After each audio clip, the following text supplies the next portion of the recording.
Coming up on One Detroit, Mayor Mike Duggan talks with One Detroit contributor Nolan Finley about his decision to run for governor. Plus, we'll have a report on a local woman whose idea to uplift the community during the pandemic became an annual event.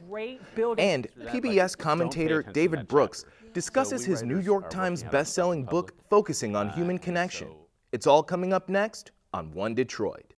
From Delta faucets to Behr paint, Masco Corporation is proud to deliver products that enhance the way consumers all over the world experience and enjoy their living spaces. Masco, serving Michigan communities since 1929. Support also provided by the Cynthia and Edsel Ford Fund for Journalism at Detroit PBS. DTE Foundation is a proud sponsor of Detroit PBS. Among the state's largest foundations committed to Michigan-focused giving, we support organizations that are doing exceptional work in our state. Learn more at dtefoundation.com. Nissan Foundation, and viewers like you.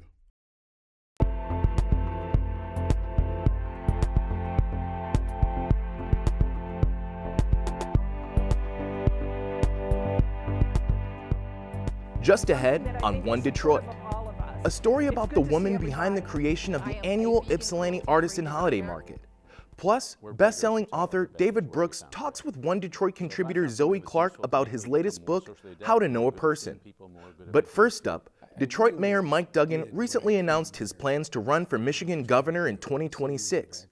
After serving 3 terms in the mayor's office, his decision to run as an independent candidate instead of a Democrat was a surprise to many.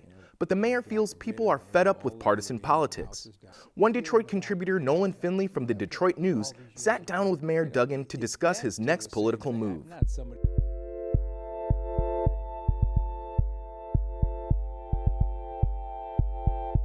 Mayor Mike Duggan, you've had some big announcements lately. They seem to be coming one right after another. First, you've announced you're not going to run for re-election as Detroit mayor after 12 years when your term ends next year.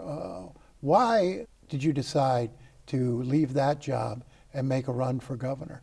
Well, there were 2 different decisions. The first was that I really did what I came here to try to do, and the city was in bankruptcy, and I was born here, and I've watched things be taken away from us for 60 years, and I thought I could help turn it around. But, we've gotten rid of nearly all of the abandoned houses down to our last 3,000, which we're working on. We're rebuilt the riverfront, we're building the Joe Louis Greenway, population is growing again, businesses are growing again.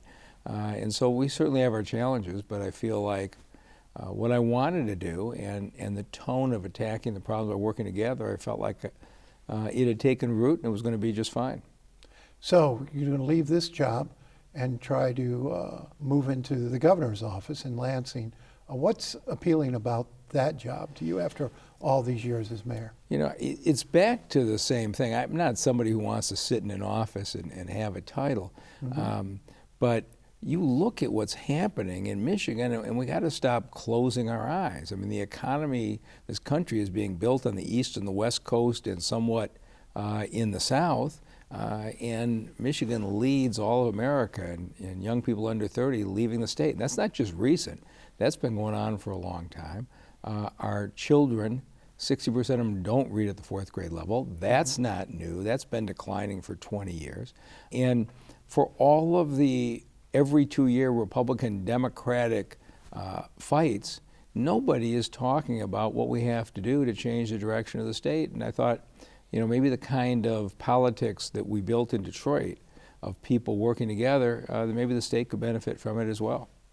So you've decided to run for governor, but not as a Democrat, the party that you've belonged to for most of your career. Why make the decision to run as an independent? I really reached the conclusion that a partisan governor couldn't succeed. And this last year in Lansing was the worst that I've ever seen. But at this point, the partisan relationship in this country is toxic. But in this state, it's so closely divided in the House and Senate. Everything is about are the Democrats going to get control of the next cycle? Are the Republicans going to get control of the next cycle? Republicans spend a huge amount of money to get control of the House this last November, and the Democrats are going to pour a ton of money in to try to get it 2 years from now. And in the meantime, nobody is dealing with the long-term problems of the state. And I just realized that if I ran as a Democrat, all of the Republicans would line up against me, because you have to line up against a Democrat. Of course, in the Democratic Party, there is a left wing that has never supported me. So it isn't even like I'm going to have all the Democrats on my side. It just didn't seem like there's a path, I don't think, for any partisan governor to make the kind of transformational change Michigan needs. But I didn't see a way for me to do it. Is there a path for you as an independent to win the governor's race? It's never happened in this state, at least in anybody's memory. Yeah, well, a white guy hadn't run for mayor of Detroit in anybody's memory, and had never run as a write-in in history. So I don't worry too much about what's happened before, but I look at what is the path. And, you know, Gallup since the 1980s does a poll every year. Do you consider yourself a Democrat, a Republican, or independent? And this year, it is stunning. We're down to 27% think they're Democrats, 27% think they're Republicans, and those numbers are dropping. 43% consider themselves independent, and the number is growing. You just look at that, and any business person would say, do I want to be on the declining market share or the growing market share? But people in Michigan and really in this country just have always been fed only two choices, a Democrat or a Republican. And they assume those are the only two choices that are there. When I see, and as we were talking, I just came back from New York, I just came through the airport. All through the airport, were stopping me. I'm with you. I'm voting for you. An independent. I'm an independent too. There is something about this that is already capturing the imagination of folks. And I do think I'd rather be on the side of the 43% that are independent than at 27% that are Republican or Democrat. But the mechanics are challenging. I mean, you'll be running without a party structure, without all of the things a political party normally does for its candidate. How do you replace that as an independent, and how do you build an organization? The party structure is more myth than reality. But think about this. When you run as mayor, you're nonpartisan. There's no party structure. I built it myself. When you run in a primary, there's no party structure. The party doesn't kick in until after the primary elections. You build that yourself. But the infrastructure is people. And if the people of this state say, I'm fed up with the two parties and where they're going, I'll put together an organization, much like I did when I ran for mayor, that will be an active group that believes in change. And if that happens, it'll be okay. But for 13,000 signatures, I'm on the November ballot. The Democrats and Republicans, I'm sure, are going to go through a nasty primary where they all attack each other. And two of them will come out, and we're going to have a debate. And I feel like this is a conversation the state needs to have, and my guess is, from what I'm starting to hear, some other states in the country may start to see. So you've been a centrist in a party that has moved steadily to the left. Right. As a business-oriented politician and candidate, could you have won the Democratic Party primary? I don't consider myself a business-oriented politician, but I'm in the city of Detroit that is 94% Democratic.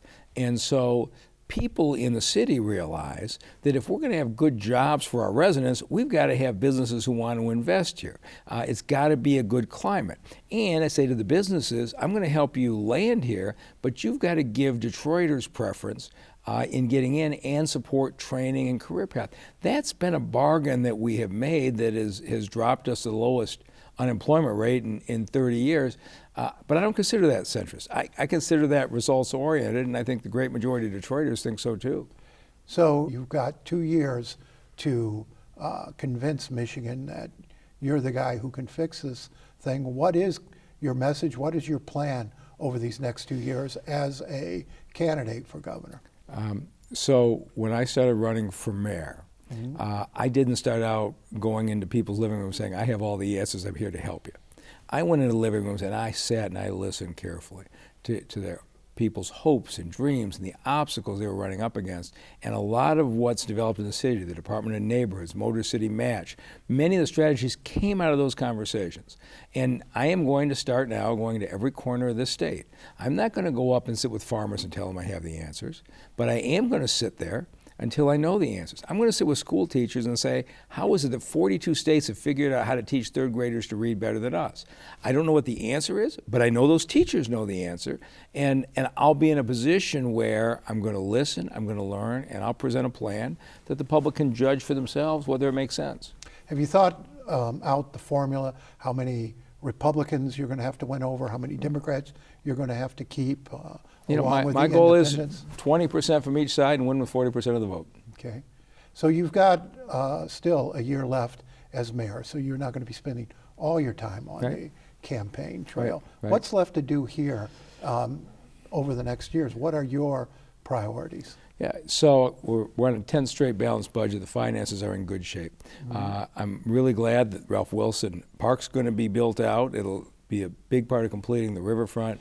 We're building out the Joe Louis Greenway. We're continuing to build 3 new rec centers in the city. We're down to now 3,000 abandoned houses. I'd like it to get as close to 0 by the time I leave as I can. So right now it is basically a strategy of executing competently the plans we've laid forward the last 11 years. So we've already seen people starting to jump in the mayor's race. How confident are you that when you leave, you'll be leaving it in the hands of competent leadership who can keep this momentum going? I think there is a lot of talent. The biggest question, and I've said this for 11 years, Detroit was going down the tubes because the bickering and the us versus them politics as the problems sunk into the city. But I just watched Mary Sheffield's kickoff, which was, I'm going to continue the progress and we're going to work together. I'm going to predict, she had a very successful kickoff, she set the bar high. I'm going to predict you're going to see a number of other candidates also come out with a strong message of unity and continuing progress. And if that happens, this city is going to be on a good path for a long time to come. And is that your legacy? I really do. I think I've changed politics in this city. Mayor Mike Duggan, thanks for joining us. We appreciate you. Thanks for having me, Nolan. Thank you. The holiday season is here, and that means it's time for the annual Ypsilanti Artisan Holiday Market. The event is the brainchild of a local woman who came up with the idea 4 years ago during the pandemic. I spoke with the founder, Angela Scott, about how she created the market to help her neighbors and uplift the community.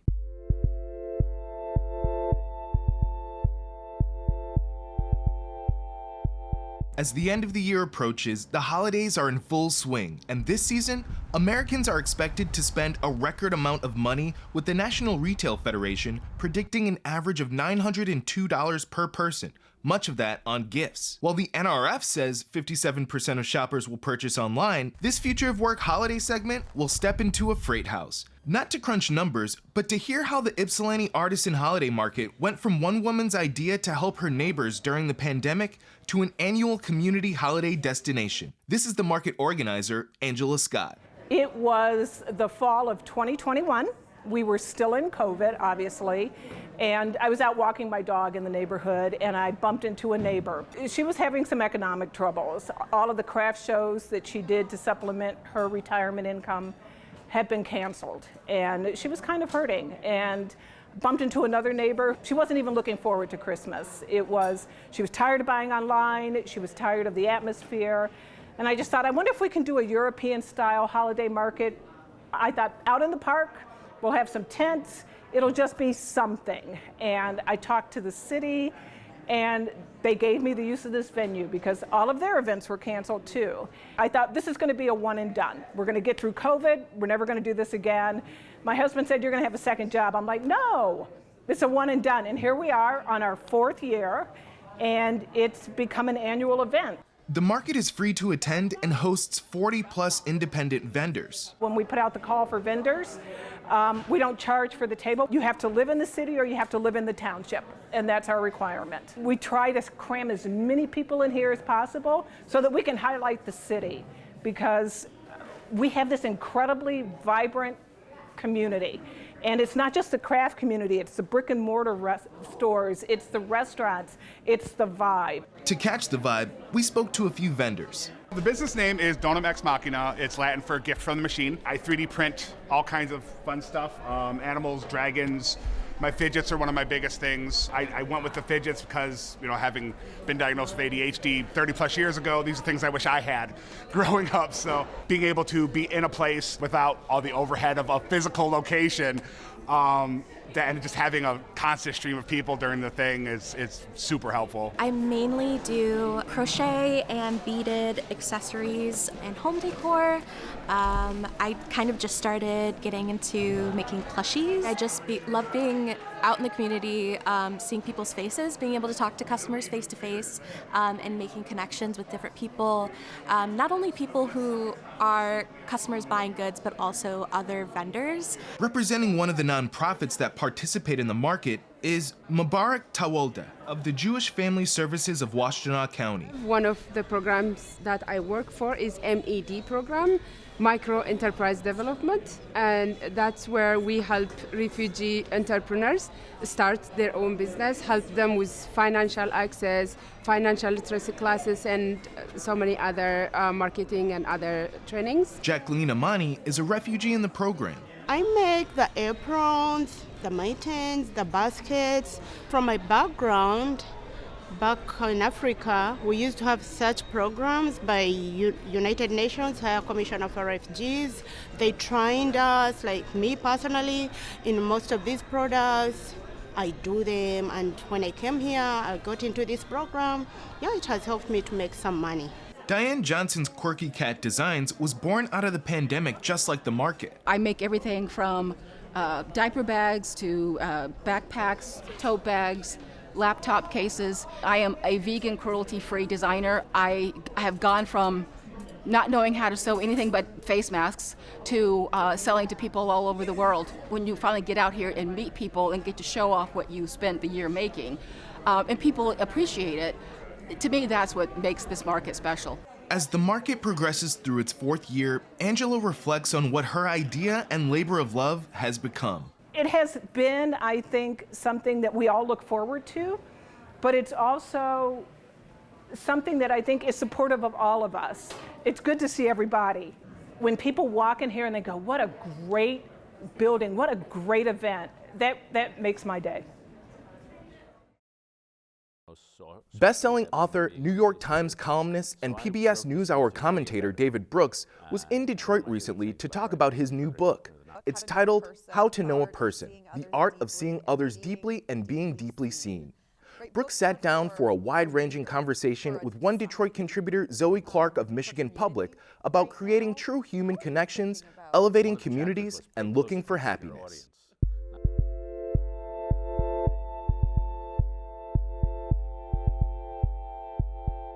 David Brooks, welcome. Good to be here in Detroit. Yeah, it is just a delight to get to sit down to talk with you after reading the book. Oh, thank you. So as I was reading the book, How to Know a Person, The Art of Seeing Others Deeply and Being Deeply Seen, I was thinking a lot about who the book was for, right? Books are for a reader, for an individual, right? But I was thinking at the same point, this book feels so much more like it's for society. For community right now. How are you thinking about who this book was written for? Yeah, I was sitting on a plane recently and there was a guy next to me and he was reading a book on how to become a writer. And one of the chapters was pay close attention to your audience. And I was like, I feel like drawing an X through that, like don't pay attention to that chapter. Yeah. So we writers are working out our stuff in public. And so I'm not naturally good at seeing others. I'm not the most socially adept human being on the face of the earth. So I wrote this book to try to get better. And one of my favorite sayings about writing is from Frederick Buechner, the novelist. We're beggars who tell other beggars where we found bread. So if I found something that's useful to make me become more socially adept, more good at seeing people, more good at making them feel understood, then I just take that and I try to pass it along. And so I wrote it for myself. But I would say I'm not the only person with this problem. And so I wrote it in part because we have this loneliness epidemic in society. We live in a society where 54% of Americans say that no one knows me well, where the number of people who say they have no close personal friends has gone up by 4-fold since 2000, where 45% of high school students say they're persistently hopeless and despondent. So we're in the middle of some sort of relational crisis in society. And to me, one of the reasons for that, not the only one, but one of them is we just haven't learned how to be considerate toward each other in the concrete circumstances of life. Like, how do you listen well? How do you become a really good conversationalist? So the book begins with the how, right? Just sort of how to pay attention to a person, how to really engage. It's really sort of a how-to. All of these really wonderful practical tips. And then you get to chapter 8. And David Brooks, you just laid out all of these things, and then you wrote, and I want to read it for you. So far, I've been describing a process of getting to know someone as if we live in normal times. I've been writing this as if we live in a healthy cultural environment in a society in which people are meshed in communities and webs of friendship, trust, and belonging. We don't live in such a society, end quote. It was a gut punch. No, I'm bringing you down, sorry. But it sets up what I think is, so the early stuff like how to be a good listener, right. the tips for how to be a good conversationalist, those are happy tips and easy. Yeah. But there are so many times we have painful conversations these days. And the two main sources of painful conversation, which I try to describe in the book, the first is the political conversation. And because we just went through an election season, I always do a lot of travel, but I did especially a lot of travel this fall. Yeah. And I was in blue places, like Boston or Philadelphia, and red places in rural Nebraska, rural Kansas, West Texas, rural Ohio. And the chasm between the two seems to me just bigger than ever. And then the conversations across suffering. Yeah. So sitting with someone who's just lost a child, or one of my chapters in the book is about how to sit with someone who's depressed. Yeah. And so it just seems the graduate level of knowing somebody well is how to know someone well in hard circumstances, which we're in the middle of an age with a lot of bitterness and polarization and depression, and so it's tough seas. What are the things in society right now that you see that are helping to bridge? Yeah, that's not hard either. There are so many. So in 2017, I created something called Weave, the Social Fabric Project. And it was based on the idea that social distrust is a real problem. 2 generations ago, if you asked people, do you trust your neighbors? 60% said yes. Now 30% say yes, and 19% of the millennials. So we have a lot of distrust in this society. But there are people in every neighborhood who are building trust at the local level. Yeah. And so I'm thinking of, there's a guy in Houston named Pancho Arguelles, and he used to run something called the Living Hope Wheelchair Society. He would take guys who'd been injured in construction accidents and were paralyzed, and he'd give them wheelchairs and diapers and catheters so they could lead dignified lives. He'd offer them training on how to be social workers. So you're in Houston and 25 guys in wheelchairs are wheeling in your neighborhood to help solve your neighborhood's problems. And the guy who did this, his name is Pancho Arguelles, and he just is spreading trust by being selflessly serving a community. And I once said to Pancho, you just radiate holiness. And he said, no, I just reflect holiness, which is the right answer. And so those people everywhere, we go into any town in Detroit or McCook, Nebraska, or Wilkes, North Carolina, and we just say, who's trusted here? And people give us names. And sometimes, like Pancho, they run an organization. Sometimes they're just neighbors. You talk, and you've talked in this conversation and in the book a lot about loneliness and sort of the impact that we're seeing in society. I'm curious about if we, right, the royal we, don't choose this path of kindness and caring for each other, what happens? Like, where do we go from here? I think a lot of folks are wondering in society today. Well, societies fall apart when distrust is high and people can't work together because they don't trust each other. Societies fall apart when there's no moral order that's cohesive, holding them together. They fall apart when we don't have a common story. So a diverse, pluralistic society like ours needs to be united by a common story. We're all moving together towards some end. But then the very act of being considerate to one another, it sounds like minute and not that important. But societies break apart when that doesn't happen, because people feel existentially lonely. Because when we are isolated, we not only feel sad, but we feel mean. Because when you feel unseen, you feel under threat. That's how we evolved. And you feel your dignity is being insulted, which it is. People are not recognizing me for the human being that I am. And so you want to lash out. And there's a guy named Ryan Streeter at the University of Texas who did a study finding that people who self-identify as lonely are 7 times more likely to be active in politics than other people. So what happens is people go to politics as an attempt to cure their social loneliness. Because politics seems to offer belonging. Yeah. I'm team red or I'm team blue. Yeah. But it's not belonging like being a part of a community. It's just hating the other people. Yeah. And it seems to offer a path of righteousness. I can doing something with the country, but you're not sitting with a widow or serving the poor. You're just hating people on Twitter. Well, the book that we've been talking about is How to Know a Person, The Art of Seeing Others Deeply and Being Deeply Seen. David Brooks, it's been a pleasure. Thank you. It's really been fun. If you're looking for something to do in Metro Detroit this weekend, head to the One Detroit website for a list of events in One Detroit Weekend with Cecilia Sharp of 90.9 WRCJ. That'll do it for this week's One Detroit. Thanks for watching. Remember to follow us on social media and sign up for our weekly newsletter. From Delta Faucets to Behr Paint, Masco Corporation is proud to deliver products that enhance the way consumers all over the world experience and enjoy their living spaces. Masco, serving Michigan communities since 1929. Support also provided by the Cynthia and Edsel Ford Fund for Journalism at Detroit PBS. DTE Foundation is a proud sponsor of Detroit PBS. Among the state's largest foundations committed to Michigan-focused giving, we support organizations that are doing exceptional work in our state. Learn more at dtefoundation.com. Nissan Foundation, and viewers like you.